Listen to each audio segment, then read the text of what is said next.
Hello and welcome back to The World's Last Night. This is James Thayer. Today we are in chapter 46 of Genesis.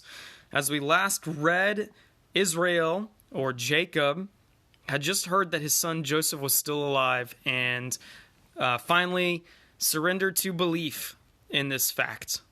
So we're going to pick it up in verse 1 of chapter 46. Israel set out with all that he had and came to Beersheba, and he offered sacrifices to God of his father Isaac. That night, God spoke to Israel in a vision. So Beersheba actually has special meaning for this family. If we remember, both Abraham and Isaac worshipped God there. Okay, so he has this vision from God, and in the vision, it says, "Jacob, Jacob," he said. And Jacob replied, "Here I am." God said, "I am God, the God of your father. Do not be afraid to go down to Egypt, for I will make you a great nation there. I will go down with you to Egypt, and I will also bring you back. Joseph will put his hands on your eyes." So here God is giving what we would, in the Christian world, call a word. So a word from God, the whole purpose of that, if you remember Genesis 1, that's how everything was created, was by God's word. In Revelation, we find Jesus coming back, and John, who is seeing a vision of the return of our Messiah, basically describes a sword coming from Jesus' mouth. Now, this is very much understood to mean that Jesus, by his word, will have the ability to reap great destruction. In the same way, God, by his word, has the ability to reap great good. So that's why when we say in Christianese, God's given me a word, we're really just saying that God has made some sort of promise, or he has spoken something. And the fact that God is omnipotent, meaning all-powerful, we can basically be rest assured that whatever he says is going to come to pass. So this should greatly encourage Jacob to receive this word from God in a vision, because if we remember, basically Abraham was told that his descendants would be foreigners and servants in a foreign land, captives in a foreign land. So we know that these Hebrews are going to eventually be all caught up in slavery, and so this might be on Israel's mind. It also might be on his mind that he's up in years, and he remembers Abraham going down to Egypt and sinning because he didn't trust in the Lord to take care of him. So he went to Egypt, and we remember he tried to pass his wife off as his sister. So he didn't want to, Jacob may not have wanted to revisit the sins of his great-grandfather, grandfather. So there could be lots of things, but he's being assured by God that, yes, I want you to go down to Egypt. Don't fear it. Don't be afraid. I'm going to be with you. And, oh, by the way, you're going to see your son Joseph again. He truly does live. He's going to put his hands on your eyes. Verse 5, Jacob left Beersheba. The sons of Israel took their father Jacob in the wagons Pharaoh had sent to carry him, along with their children and their wives. Now, in the last chapter, I mistakenly called these things chariots. A wagon and a chariot would be two different things. A chariot would be used for war. Wagon would be used for hauling things around. This is still quite impressive technology for the time, though. These are still, the wagons of Egypt would still be seen as great technology, exuding great wealth. So this is an honor for Jacob to ride in these wagons. Okay, they also took their cattle and possessions they had acquired in the land of Canaan. Then Jacob and all his children with him went to Egypt. His sons and grandsons, his daughters and granddaughters, indeed all his offspring he brought with him to Egypt. So now we're going to go through Jacob's family tree, and I'm going to skip over a lot of it. I'll read a little bit and then we'll skip. Verse 8, these are the names of the Israelites, Jacob and his descendants who went to Egypt. Jacob's firstborn Reuben, Reuben's sons Hanak, Palu, Hezron, and Carmi. Simon's sons Jemuel, Jamin, Ohad, Jachin, Zohar, and Shaul, the son of the Canaanite woman. Okay, we're going to go Levite. So this is the one that I'll stop on, though. Judah's sons, Onan, which we know are both... Okay, Onan. So this must be a little out of order, right? Because Onan's dead. And since he went to Egypt. Okay, so that story about Judah had to have been later with Tamar. That's very interesting. Okay. Er, Onan, Shelah, Perez, and Zerah, but Er and Onan died in the land of Canaan. Okay. I just didn't read far enough. James, you need to read further. So it says Er and Onan died in the land of Canaan. Okay. Which we already knew. Never mind. Ignore what I was saying. So then, let's focus on this, though. So Judah had the son Perez, and then it says Perez's sons Hezron and Hamul. Now, I believe it is Hezron. I should look that up, though. That Jesus's line comes through. Definitely Perez is the one this is being passed down. So we know it goes from Abraham to Isaac to Jacob to Judah to Perez, and I believe Hezron. I'll have to look it up. But this is the lineage of our Messiah. Jesus is going to come through that family line. Okay, so it's going to list more and more people. The point being, in verse 26, the total number of persons belonging to Jacob, his direct descendants, not including the wives of Jacob's sons who came to Egypt, 66. And Joseph's sons who were born to him in Egypt, 2 persons. All those of Jacob's household who had come to Egypt, 70 persons. Okay, this does not include certain people. It doesn't include the wives of Jacob's sons who came into Egypt, for example. But this number, 70, is considered one of the perfect numbers in Judaism. So, now you will find in the New Testament, I think it's the New Testament, it's quoted that 75 people came. And that is being quoted from the Septuagint, which is sort of like a companion set of books that the Jews have about Jewish history, kind of like the Talmud. But in any case, sometimes these numbers are rounded. Sometimes they don't include certain people. I mean, even in the New Testament, when Jesus performs the miracles, it says like, oh, he fed 400 men that day. But there's also, it's families, right? The males are counted because they're heads of the household, but there was actually more people there that he fed, because you have to include the women and children. Well, the same can be said of some of these Old Testament numbers too. Like this one specifically tells us, not including the wives of Jacob's sons. So they're not including some people in this count. I don't know why they do this. It could go back to that whole like heads of households, heads of family. They're just counting that. So it's like family units. In any case, we'll move on. Verse 28, now Jacob had sent Judah ahead of him to Joseph to prepare for his arrival at Goshen. When they came to the land of Goshen, Joseph hitched the horses to his chariot and went up to Goshen to meet his father Israel. All right, so guys, Goshen is a land in Egypt. It is a bountiful land with lots of pasture. And as we're going to find out, this is where all the shepherds live, and there's a reason for that. Well, other than just the pasture, there's another reason for that.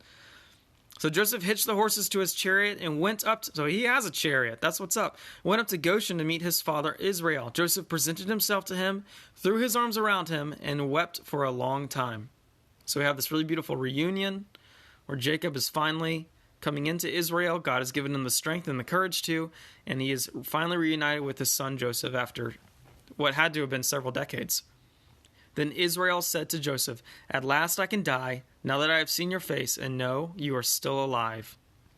Joseph said to his brothers and to his father's household, I will go up and inform Pharaoh, telling him, my brothers and my father's household who were in the land of Canaan have come to me. The men are shepherds, indeed they raise livestock. They have brought their sheep and cattle and all that they have. When Pharaoh addresses you and asks, what is your occupation? You are to say, your servants, both we and our fathers, have raised livestock from our youth until now. Then you will be allowed to settle in the land of Goshen, since all the shepherds are abhorrent to Egyptians. A few things here. It's really cool how the last paragraph always has a few things to talk about. One, we notice that, once again, there are practices and types of people that the Egyptians do not like. They have their biases. And one of the things they do not like is sheep. They think they are unclean. We do know that Egyptians loved cats, which are constantly cleaning themselves. I don't know. Maybe they were just big fans of cleanliness. They didn't like body hair. But in any case, they say sheep are unclean, so let's separate the shepherds. Also, Hebrews are unclean. This is a 2-for-1. Let's send them to the land of Goshen, where there's plenty of pasture for them to raise sheep and be separate from us. So this is once again going to be used by God. These biases of the culture are going to be used by God to separate Israel so they have the chance to flourish and grow and not be corrupted by the Egyptian false beliefs. Now, another interesting thing, we have 70 people, 70 men, coming into Egypt. How long did it take for Abraham to have 70-ish offspring? About 200-ish years. I think it's like 215 years. Well, it's going to take another 400 years, right, in Egypt, roughly, before the Hebrews actually leave the Promised Land in Exodus, which we get to start reading soon. So during that time, how many offspring actually leave Exodus? I believe it was 600,000 men. It's estimated that that would be roughly 2 million people when you include women and children. So it started off slow. This promise God gave Abraham started off slow. And he had glimpses of the future.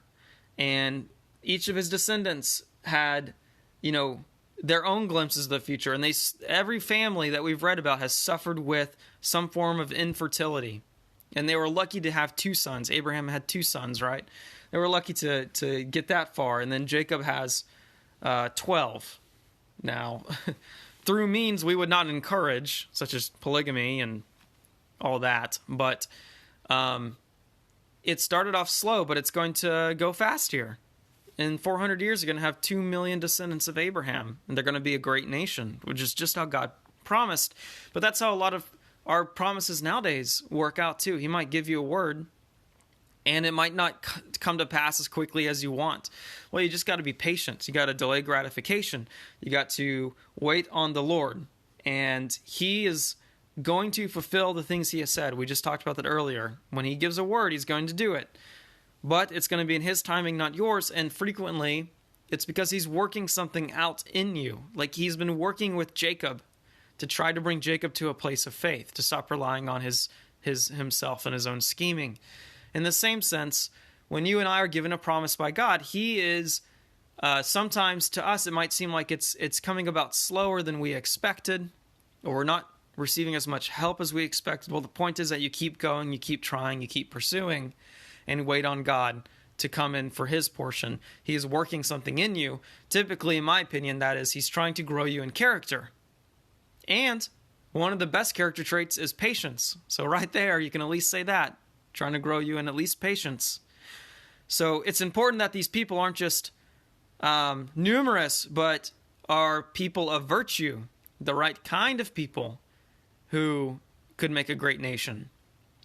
So God's working on them like a potter who's molding pottery out of a clay.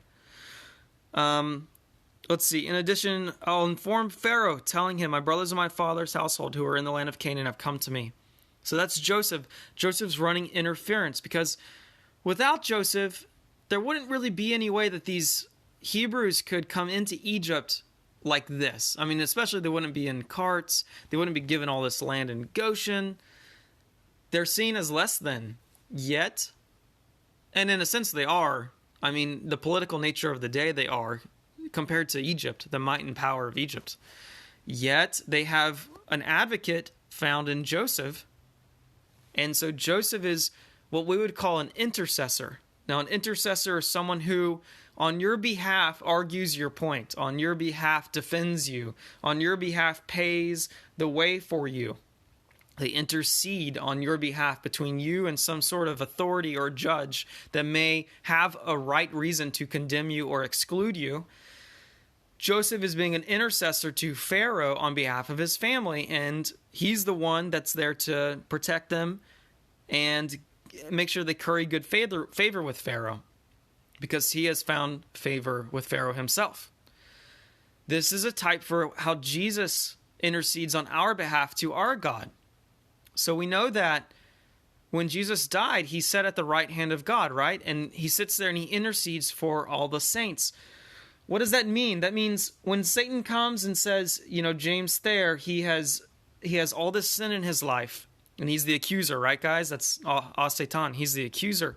So he's the accuser of the brethren. So he's accusing all of us. to God, reminding God about our sin. Well, it's not like Satan's wrong. We rightfully deserve God's wrath for the evil that we've done, thought, said. But Jesus sits there at the right hand of the Father and basically intercedes for us and says, I know that my servant James has committed this sin, but I bought him. I shed my blood so his would not have to be. I took the wrath so he would not, and I've paid the price for him. So I'm interceding on his behalf. So you can't have him. I have him. And so that's why we're so thankful for Jesus, who is our high priest and our sacrifice, constantly interceding on our behalf to repel the accuser and to protect us from the wrath of God that we deserve, because he already bore it in himself. And so we receive his righteousness. In the same way, Joseph is here protecting his family. He's found favor with Pharaoh, and now he is interceding on behalf of his family. So what happens, though, when Joseph dies? Well, that's basically the whole point of Exodus, right? Somehow, between now and Exodus, after Joseph is gone, new pharaohs do not respect the Hebrews, and in fact may envy them, become fearful of them, their numbers, and they basically take them into slavery. So and that's just because they don't have Joseph to intercede on their behalf anymore. But God's going to use that. He's going to use it to show his might and his power, as we find in the 10 plagues in Exodus. And he's going to free his people. So he's not forgotten his promise. He said, you're going to be in there for 400 years until the sin of the Amorites reaches their full measure. That's the people in Canaan, right? And then I'm going to bring you out. So he's got a plan. He's working everything out. Well, that's the end of chapter 46. Let's see, we got 47, where Jacob meets Pharaoh. Sweet.